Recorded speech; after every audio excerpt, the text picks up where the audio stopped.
Dhanmondi star ক্লাবের মধ্যে এখন বসে আছি।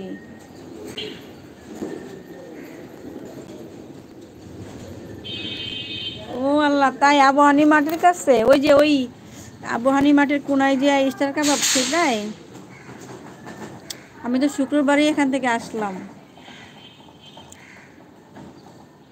গান শোনো না আপু? আপু চলে আসলাম। ও আচ্ছা, এখন খাওয়া দাওয়া করবা না আপু? জি বন্ধু। ও তাহলে আপনার বাসা কই ভাই? ওইদিকে? বন্ধু না, আমাকে শুধু আপু বলে ডাকেন। বন্ধু বন্ধু কি বলতেছিলাম, আবহানী মাঠের কোন পাশে আছেন আপনি? আমি আবহানী মাঠের সব কিছুই চিনি। আগে আমার বাসা ছিল 12 নম্বর রোড। আবহানী মাঠ থেকে সোজা যে মসজিদটা আছে না, থাকুয়া মসজিদ, ওই মসজিদের পাশে আমাদের বাসা ছিল আগে, এখন নাই। আমার বাসা বনানী। ও ধানমন্ডি কি করতেছেন এখন? মিস্টার কাবাবের পিছনে আমার অফিস। আচ্ছা, তাই আমি আরেকদিন ওইদিকে গেলে অবশ্যই দেখা করব ইনশাল্লাহ। ওই দিন আমার ভাইয়ের বাসা গেছিলাম, তো আমার ভাইয়ের বাসা আবার ওইদিকে, তো শনিবার দিন আসলাম তো ওই দিক থেকেই।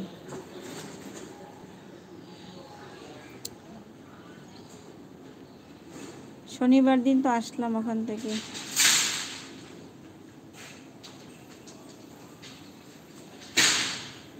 এই পাশে বিল্ডিং বানাচ্ছে তো এই জন্য শব্দ বেশি, শব্দ হয়, ময়লা হয়। একটু পরে খাবো। কেন গো?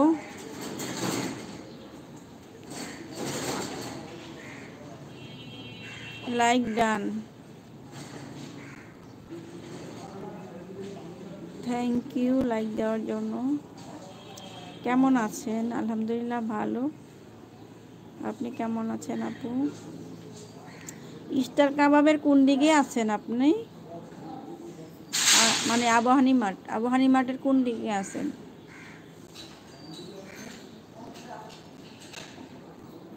ওই মাঠের পাশে দিয়েই তো সেদিন আসলাম।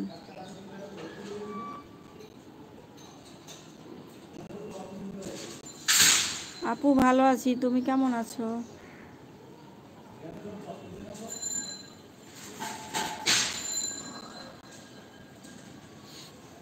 আমার যেই ঘুম পাইতেছে। আলহামদুলিল্লাহ। আচ্ছা, এমন মনে হয় ওর জামাই লাগে যেমন ভাবে বলতেছে। ভাইয়া চুপ করো, খাওয়া দাওয়া করছেন? না রে বাবা, খাওয়া দাওয়া করি নাই আপু, ভাইয়া খাওয়া দাওয়া করি নাই এখনো। দেখো না, লাইভ কাটতেই পারতেছি না তাদের জন্য। খাওয়া দাওয়া করি নাই।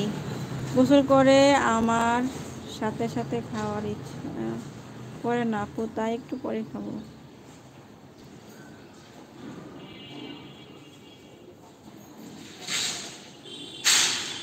কেন চলে যাবে কেন?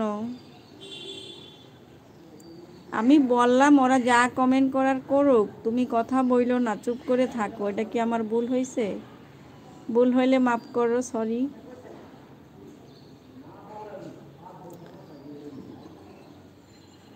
আমি লাইভটা কেটে দিব একটু পরে। এমনিতেও কেউ রাগ করার দরকার আছে আমার মনে হয় না। আমারও দেরি হয়ে গেছে, এখন খাচ্ছি। তাই কি রান্না করছেন আপু? আমি ওই যে 1টার দিকে একটা ডিম সিদ্ধ খাইছিলাম, আর এখন ডিম সিদ্ধ খাইলে আমার আর ক্ষুধা লাগে না। খাবো, আমার ছেলে